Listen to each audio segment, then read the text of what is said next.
కనిపించే చందమామ క్రమంగా యుద్ధ క్షేత్రంగా మారిపోతోంది. ప్రపంచంలోని ప్రతి దేశం చంద్రుడిపై ఏదో ఒక ప్రాజెక్టుతో ముందుకొస్తోంది. ముఖ్యంగా అగ్రరాజ్యాలైన అమెరికా, చైనాలు ఈ విషయంలో ఎంతో ఆసక్తి చూపుతున్నాయి. వినూత్న ఐడియాలతో ప్రయోగాలు జరుపుతున్నాయి. చిన్నప్పుడు మనం ఆడుకున్న జాబిల్లి కోసం ఇప్పుడు పెద్ద దేశాలు కొట్టుకుంటున్నాయన్నట్లుగా పరిస్థితి ఏర్పడుతోంది.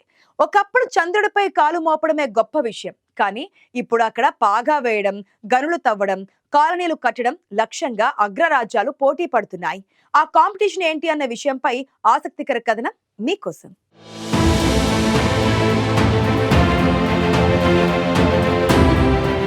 డ్రాగన్ కంట్రీ చైనా, అగ్రరాజ్యం అమెరికా మధ్య మూన్ వార్ మొదలైంది. వీరి కన్ను చంద్రుడి దక్షిణ ధ్రువంపై పడింది. అసలు అక్కడేముంది?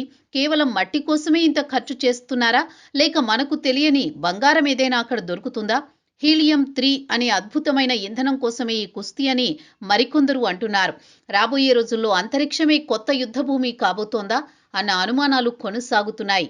మీకు గుర్తుందా, 1960లలో అమెరికా, రష్యా మధ్య చంద్రుడిపైకి వెళ్లడానికి పోటీ జరిగింది.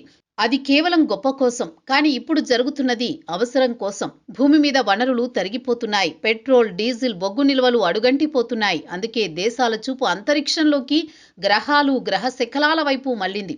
చంద్రుడి ఉపరితలంపై హీలియం-3 అనే అరుదైన పదార్థం విస్తారంగా ఉందని శాస్త్రవేత్తలు గుర్తించారు.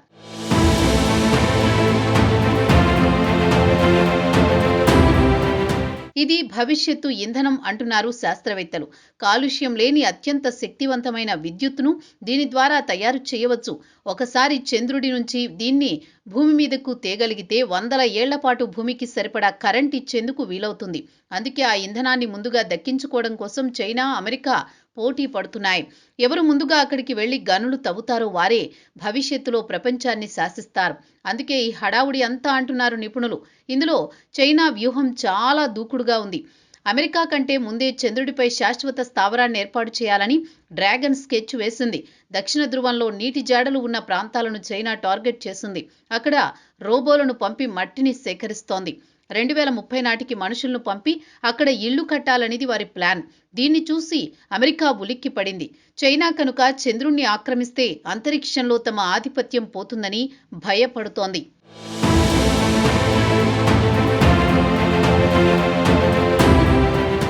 అందుకే ఆర్టెమిస్ అనే భారీ ప్రోగ్రాంతో మళ్లీ మనుషులను చంద్రుడిపైకి పంపడానికి సిద్ధమైంది.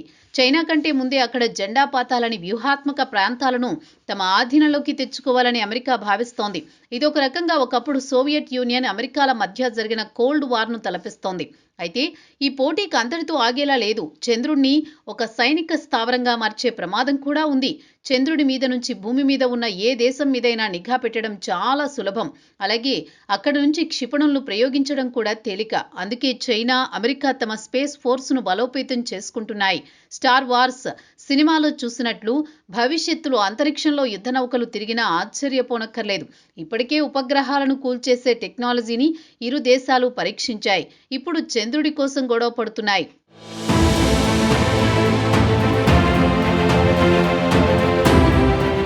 పరిస్థితి ఇంత సీరియస్ గా ఉంటే అంతర్జాతీయ చట్టాలు ఏం చేస్తున్నాయి అన్న ప్రశ్న రావచ్చు. నిజానికి అంతరిక్షం ఎవ్వరి సొత్తు కాదు అని చట్టాలు చెబుతున్నా బలమున్నవాడిదే రాజ్యం అనే తీరులో ఈ దేశాలు వ్యవహరిస్తున్నాయి.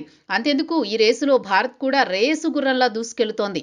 చంద్రయాన్-3 విజయంతో దక్షిణ ధ్రువంపై అడుగుపెట్టిన మొదటి దేశంగా చరిత్ర సృష్టించింది. కానీ భారత్ ఉద్దేశం శాంతియుతమైనది. విజ్ఞానాన్ని పెంచుకోవడం, మానవాళికి మేలు చేయడం మన లక్ష్యమైతే చైనా, అమెరికాల తీరు మాత్రం ఆధిపత్య పోరులా ఉంది. చంద్రుడి దక్షిణ ధ్రువంలో ఉండే చీకటి గుహల్లో నీరు మంచు రూపంలో ఉంది.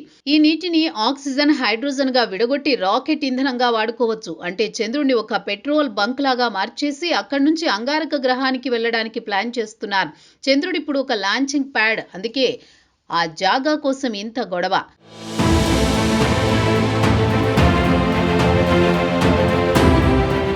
భూమి మీద సరిహద్దుల కోసం కొట్టుకున్నట్టే రేపు చంద్రుడి మీద కూడా ఈ దేశాలు కంచెలు వేస్తాయేమో అన్న చర్చ కూడా సాగుతోంది. చంద్రుడు అందమైన చందమామగా కాకుండా గనులు తవ్వుతూ గుళ్లబారడం చూడగలమా? అగ్రరాజ్యాల పోటీలో అంతరిక్షం కలుషితం కాకూడదు. ఇప్పటికే భూమిని తమ స్వార్థం కోసం నాశనం చేశారు. ఇప్పుడు ఆ చెత్తను, ఆ రాజకీయాలను అంతరిక్షానికి కూడా తీసుకువెళుతున్నారా అన్న అనుమానాలు కలుగుతున్నాయి. చంద్రుడి వనరులు మొత్తం మానవాళికి చెందాలి. కానీ ఏ ఒక్క దేశానికో సొంతం కాకూడదు.